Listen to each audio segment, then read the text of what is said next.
This is the BBC. Simon Mayo, 88 to 91 FM, BBC Radio 2. Hello and welcome. It's another Confessions podcast from your friends at Radio 2, where we have jingles like this. ID Big Hair Ramp, this is called. Yeah, all right. I've never used this before. 88 to 91 FM, BBC Radio 2. Who'd have thought that was called ID Big Hair Ramp? But now you know, in case anyone plays it again. So it's a Confessions podcast. Here come this week's tales. We have a concise collection that features Simply the Guest, which features David Walliams. Good Morning, Mr. Magpie, which features Arsenal and England fullback Lee Dixon.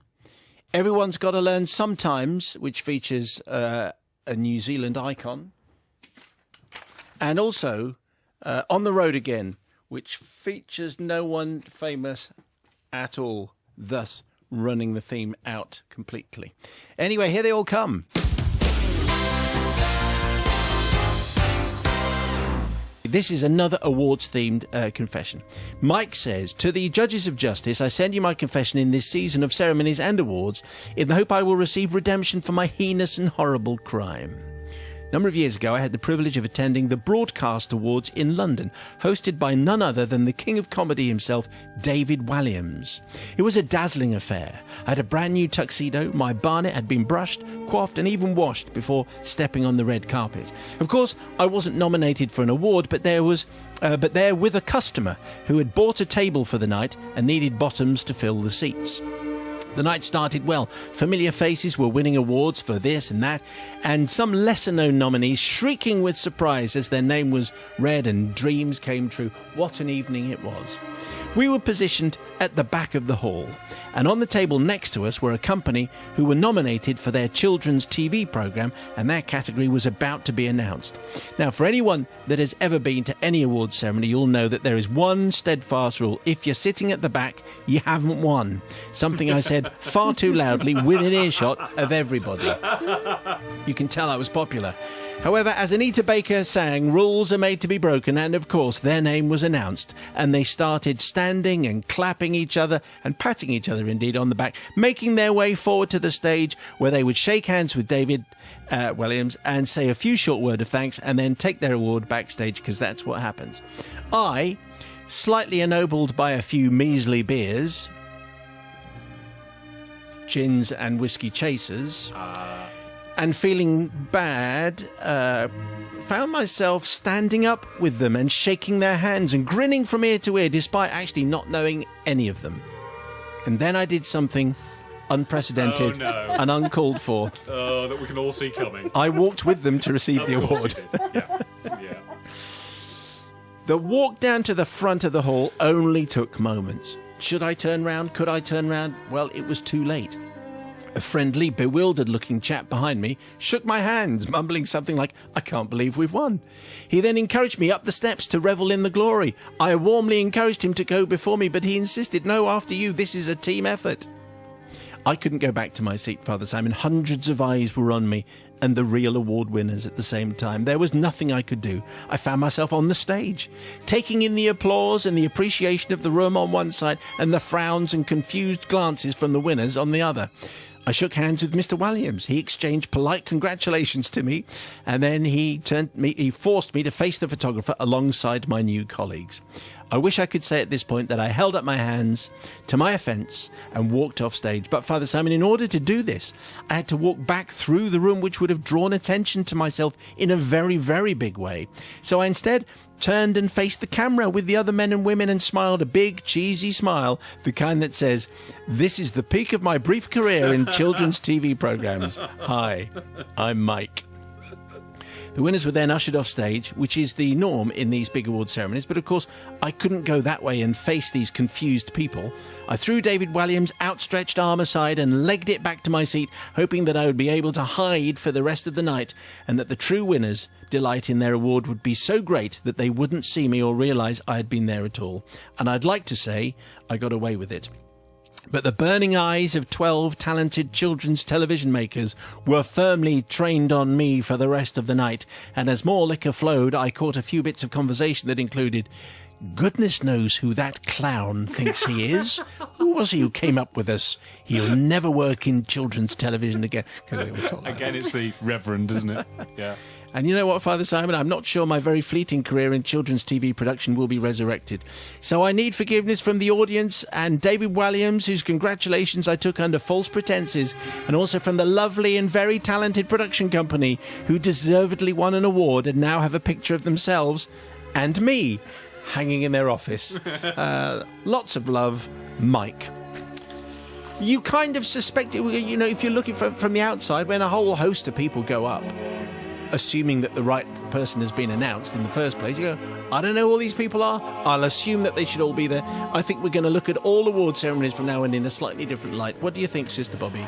Well, Mike, you got taken out for a free dinner with loads of free drink and you were just a bit cheeky. That's what I think, because actually the risk really was on you. Because at any point as you went up there, they could have turned around and went, "Who are you? Can you go back?" So that's it. You could have been totally humiliated. They should have done that. What they should have done? Well, Back you know, off. they're just, it's one of those things that you're in the moment, you go with it, you're so happy, you don't really mind anything. It's interesting that no one actually went up to you and said, "Excuse me, who are you?" No one challenged you.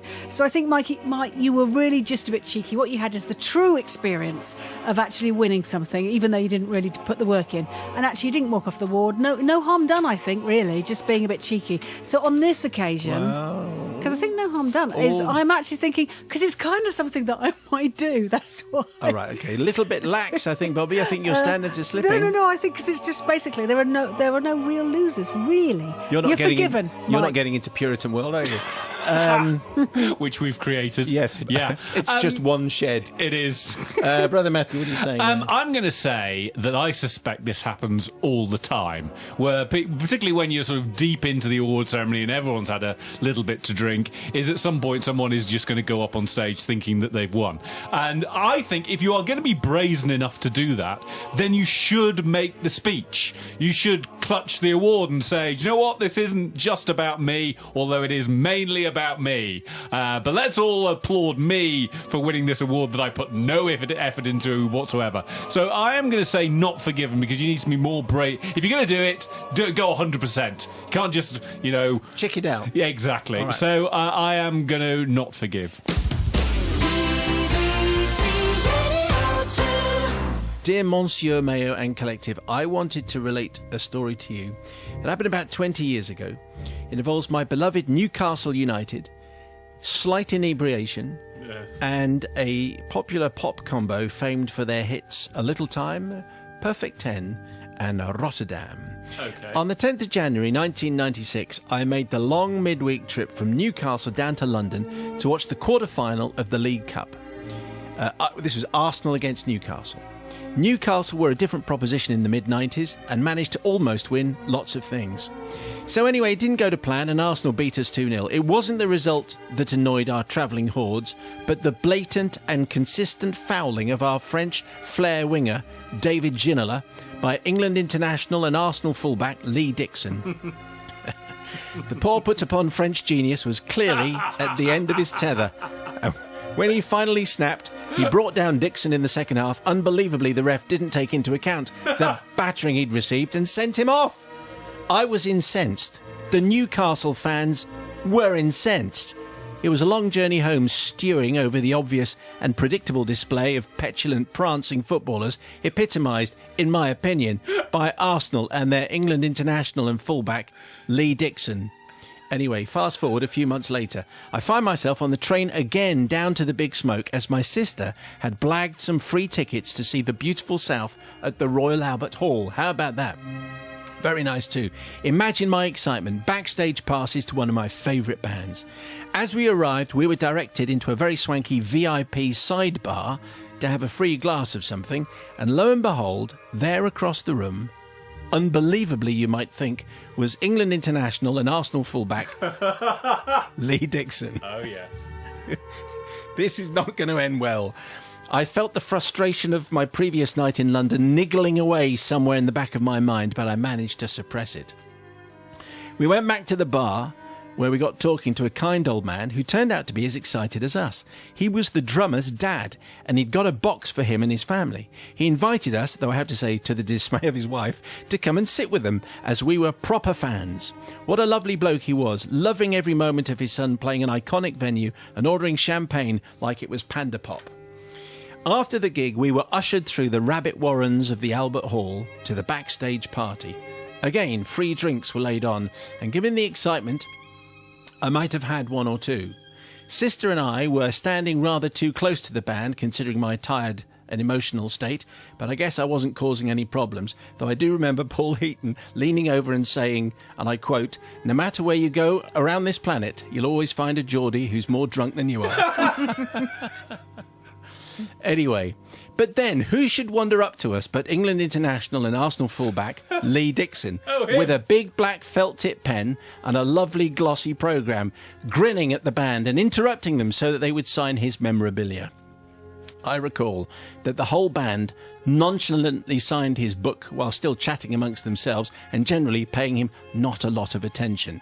When it was handed back to him, book and pen together, he looked at me, and understandably not recognising me from the Highbury crowd from some months before, handed it over thinking I was part of the beautiful South. It was at this point that my football-fuelled foolishness took over, and I couldn't help myself. "Lee, isn't it?" I said, all musician-like, and he nodded excitedly, thinking that one of the band had finally noticed who he actually was. I wrote a few words and signed his programme, looking up halfway through and giving him a knowing yet friendly wink. Handing it back to him, I was rather hoping that he'd wander off without looking at what I'd written, but he stared straight at the scribbles and read the big letters out loud. Now, unfortunately, I can't actually say precise, but this is our version. "To Lee, you're a cheating, fouling," and then I can't quite see this word, and then I signed it, "Lots of love, David Ginola." Lee was understandably annoyed and walked away in what can only be described as a bit of a strop. So, Father Simon, I don't seek forgiveness from the following people. Not my sister, who not only got me the tickets in the first place, but kindly put me up in her house in Kennington that evening. I don't seek forgiveness from any of the beautiful South, as I enjoyed what I remember of that gig. However, I do seek forgiveness from the scores of people I've told an incorrect story to over the years. It's only recently, 20 years later, I found highlights of the game online. It would seem that it was Nigel Winterburn who so robustly tackled David Ginola and not Lee Dixon. Oh well. The devil is in the detail, and I would like absolution for my thus far inaccurate tale. Well, I remember you had Lee Dixon on at 10 to 7. Yes. Because he was a Five Live summariser, and I confessed that I had joined in the chanting About of... Lee. It's not a very pleasant chant about Lee it's, Dixon. "If Lee Dixon plays for England, so do I." That's how the song went. And he forgave me because he thought he couldn't believe it either. No. A lot of Okay. the time. Anyway, Tony would like the forgiveness, first of all, from Sister Bobby. Tony, you see, this is what happens when you have too much pop. An awful lot of pop, I think. Way- To be honest, we took out some of it. Okay, too much pop, and I just don't think it was very fair on the beautiful South. I think Lee would probably, think, okay, I can withstand that. But actually, the real victims here are the beautiful South, who basically, Lee thought you were one of the band members, so one of those band members he would think was being misquoted or being rude. So I think on that count, because you pretended to be somebody else, that's why I can't forgive you. Oh, right. So it's for the sin of pretending to be in the beautiful South. Yeah, because it's not from the beautiful South. They wouldn't write that. I so there you go. think they can probably get over that. It'll be something to do with those millions of album sales, I would imagine.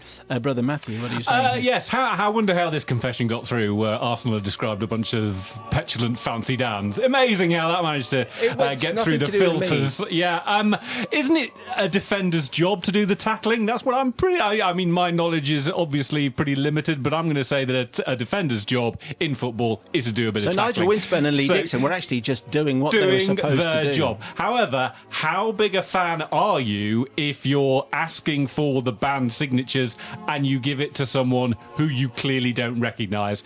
It turns out Lee Dixon, not quite such a big Beautiful South fan. So I am going to forgive, because Lee had it coming with asking random members of the public if they were in Beautiful South, and they weren't.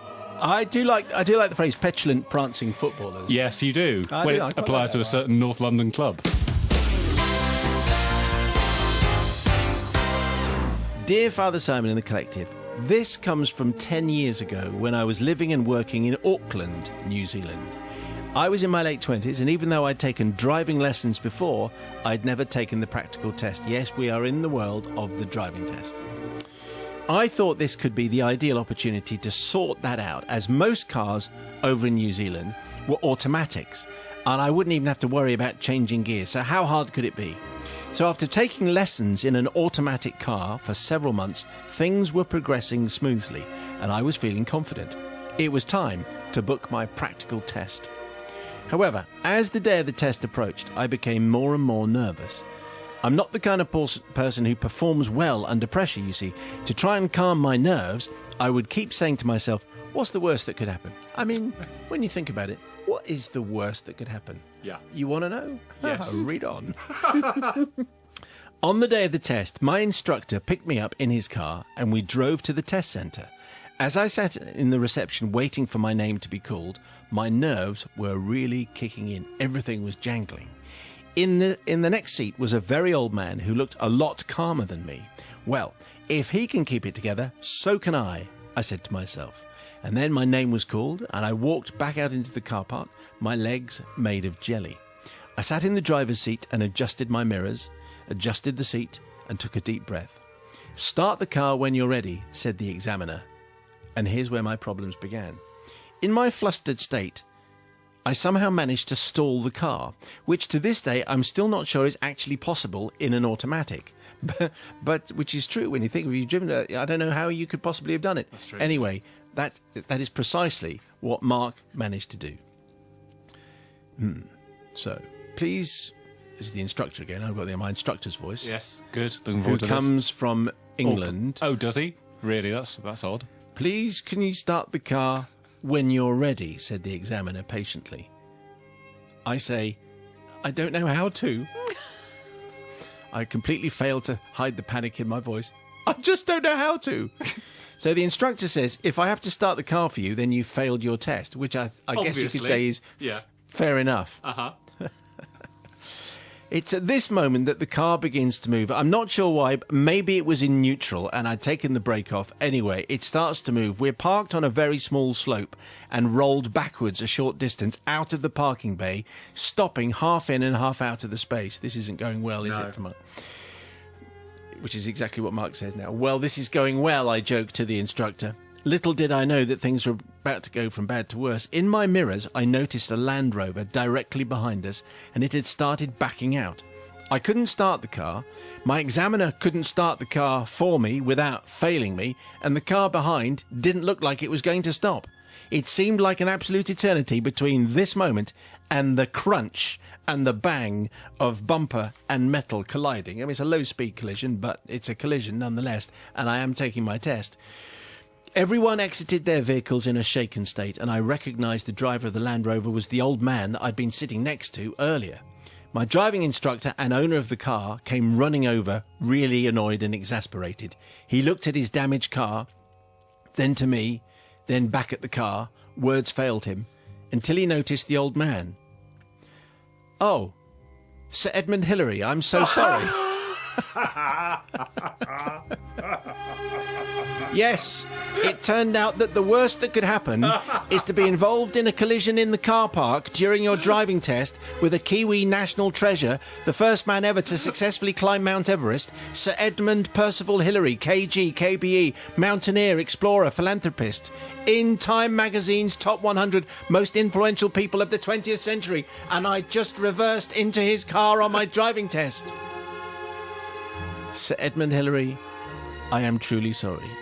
Said it a number of times, didn't make a lot of difference. But here we go then, says Mark. I seek forgiveness not with Sir Edmund, who should have been looking where he was driving. Really? Not with my instructor, whose vehicle was insured anyway, but with my examiner, who had the look of a terrified man when a week later I jumped into the driving seat next to him for another practical test. I'm sure he passed me this time just so he never had to see me again. I'm sure that's not the case, and I'm sure professional standards held up. Yes. Is that in the... Oh, that's not in the confession. But No, we're pretty sure I was just extemporising there. Just in case. For the record, I left the country the following year, never to return, and I'm not sure they'd ever let me come back in, to be perfectly honest, because if you crashed into Sir Edmund Hillary, that's it's probably down there as a national crime. Anyway, I mean, I suppose most of that is something that could happen to anybody, but then when you realise that, you know, probably the most famous New Zealander of all time, the most decorated, the most revered, the iconic Edmund Hillary. Oh, my goodness me. Anyway, pass next time round, Mark, and let's see what Debbie says to Mark. And Debbie. I was going to say, where's Debbie? I don't Debbie, know. She's not can't here wait till she tonight. comes in. Yeah. Fabulous. Not with She's fish cakes. she's our extra special guest. Yes, she's preparing the fish cakes just Is she? now. So, Wow. Bobby, you speak on behalf of the motoring industry and also Right. and driving instructors and all drivers. Okay, well, this is really simple. Of course, Edwin Hillary's fine. He climbs mountains in ridiculous conditions. He's not going to be fazed by someone bumping his car. And also, there is a contributor here. Of course, he was backing out, and it's your responsibility as reversing to make sure the road is clear. And if something else is coming up, basically, you're both a bit to blame. And also, he was driving a Land Rover. I'm sure there wasn't even a scratch on the Land Rover. So the other actually, car was crumpled. he could have got out and said, "Oi, Hillary, never No. mind your KG and your KBE, you should have been looking." It's fine, you know, you talk about it. The person who's at fault here is not even the driving instructor. I mean, it's the driving instructor, it's the teacher. Who puts someone in a car who doesn't know how to restart a car? That's partly the training. So I think you were badly trained and it wasn't your fault in that situation. Because the key thing here, you said you didn't know how, not that you couldn't remember. So obviously you'd never been taught. So I think you can be forgiven in this case. I think Mark did know, Oh. but his mind had gone to jelly, as well as his legs. Forgiven from my point of view. Okay, thanks, Soft Bobby. Let's see what. Well, it Hard Matt would says. be very easy to damn Mark here because he's done everything wrong, hasn't he? But, you know, national treasures like Sir Edmund Hillary, I'm sure they get banged into all the time. And wouldn't it be wonderful What? to be able Why- to exchange details with a national treasure? In what way So, do they? Why would you terribly think that? Sorry about that, Stephen Fry. I've reversed into your cat. Let's exchange details. And I'm sure it happens all the time. So, and you know, as Bobby quite rightly says, Hillary has been up Everest. So, having someone reverse into his Land Rover, I'm sure is no big deal. So, I am going to forgive for no reason. Very eloquently. Yes, I thought I did expressed, very I well thought. there. BBC Radio 2. Father Simon and the team. 8 years after my heinous crime took place, it still plays on my mind, especially during the cold winter months. Please let me set the picture. It was a bitterly cold evening. There was snow on the ground. At about 7 o'clock, I was out with my dog, walking slowly as he was getting a little bit old, and it was slippery in the snow. As we were walking home on the footpath, the main road, to my horror and disbelief, I saw an iguana right in... Wow. Unusual. Right in front of us. It's about a foot long, green grey body, spiky spines down its back, its beady eyes following me. My dog was rather nonplussed and walked past it, scared probably. I initially carried on walking, but being an animal lover... What? Why would you keep on walking? You know, you think you'd stop and look at it or do something, or talk to it and go, "Where are you from? Are you lost?" Worry soon got the better of me. He's been on the sherry. And knowing that the reptile needs heat, I had to do something. I hurried home with my dog, and as soon as I walked through the front door, I rang the RSPCA to report the reptile. A lovely young woman asked for all the details. I explained exactly where the poor animal was and how concerned I was for it due to the temperature. She informed me that she was on the other side of the city, and as it was snowing, it would be probably quite some time before she could get to my area. I thanked her but continued to fear for the poor animal. Surely it would freeze to death if someone didn't do something soon. Jumping into action, I went out to the garage and found a box, and then went back inside and got a few towels and some rubber gloves to put over my woolen gloves. Don't ask me why, but anyway, it just felt like the right thing to do. Anyway, off I went with box in hands, walking as quickly as I could in the snow, and I soon spotted the iguana, although now a little further into the main road. Then, to my horror, I saw a car approaching. I gasped a little bit like, was that Bobby? Yes, it was, because she's got her hand in front of her mouth. even let out a little scream as the car drove right over the iguana. When I removed my hands from my eyes, however, I was relieved to see that the car had miraculously missed the iguana and it was still happily minding its own business in the middle of the road, so the tyres had gone one on either side, well, two on either side, and then so the iguana was perfectly fine. Realising this was my chance to swoop in and save the creature, I picked up speed to try and get to it before another car approached. I was only a few feet away when tragedy struck. Oh, no. Why are you laughing, May? It's not funny. Tragedy struck. There's the clue, the words tragedy. Tragedy struck, and another car came along, and this time the reptile wasn't so lucky. The large black tyres squashed the beautiful lizard flat. I let out a scream as the horror unfolded before my eyes. I felt just a little sick. I forced myself to confront the carnage. Matt's got his hands in front of his eyes. No idea where this is But going. then, to my astonishment, the iguana just bounced back into shape. Imagine what an idiot I felt when I realised the iguana was a rubber dinosaur toy. I must have imagined the moving eyes. Well, it was nearly dark. They are quite realistic, those foot-long iguanas with spiky... Well, the iguanas Spines. are realistic, yes, No, but no, the toy ones. dinosaurs... Anyway, Maria says, my embarrassment soon turned to panic because I realised the RSPCA would shortly be dispatching someone to come and rescue a rubber toy. So I hastily rang them and told the nice young lady that the iguana had found a home in a lizard-loving family nearby and was now surrounded by everything a West London iguana could possibly desire. They have standards, you know, West London iguanas. A North London iguana, common as muck, but the West London ones, they expect them. She then thanked me for all my assistance, so it is now, after years of shame, I finally plucked up the courage to apologise for wasting RSPCA time. I don't think that's a crime. Anyway, almost sending her on a wild dinosaur hunt across London. Maria needs some forgiveness. I mean, it was all very well motivated, just turned out to be one of those rubbery iguana things, which just bounced back. So everything was fine in the end, Sister Bobby. Well, it was all for the greater good, wasn't it? You did the right thing. And also, you went out to do a rescue mission on your own, at least to keep it safe until someone who knew what they were doing got there. I actually wish you'd picked it up and the RSPCA came out. Of course, they don't have time for wasted journeys. The only thing I will forgive you, as long as you do one thing and you get the who's who of dinosaurs. And maybe all right, learn penance. a few. You've got to do a yeah, penance you've got to do now. a penance. This So a is- who's who of dinosaurs might do you some favours. This is a new feature, so what penance is going to actually have to be paid? I do wonder why Maria didn't just go and have a close look. Anyway, what do you think there, novice? Something unusual? So that's just in case you see a dinosaur. I'm not sure what variety it is in future. No, yeah? what I mean is, if you saw iguana, you would know that that is not a, that is. No, it is. no, I'm not sure if this was a wind-up iguana or whether that's what Maria's doing, because it's how did it get into the road? Well, it was from where obviously she- dropped from a car. I know, by but a when she child. first saw it, it was obviously it had moved further into the road. Yeah, well, it could have been knocked by a passing car. Would have just knocked it sideways. Well, I didn't see that going at all, coming or going. No, it nabbed of the car. But I wasn't sure if it was 7 in the morning or 7 in the evening. I mean, it was going to be in the middle 7 of in the the winter. evening. Yeah, it was going to die anyway, wasn't it? Maria, I mean, how can we not forgive you? But that's strange. It's a very strange story. Okay, very good. Okay, at least we got away with that. Superb.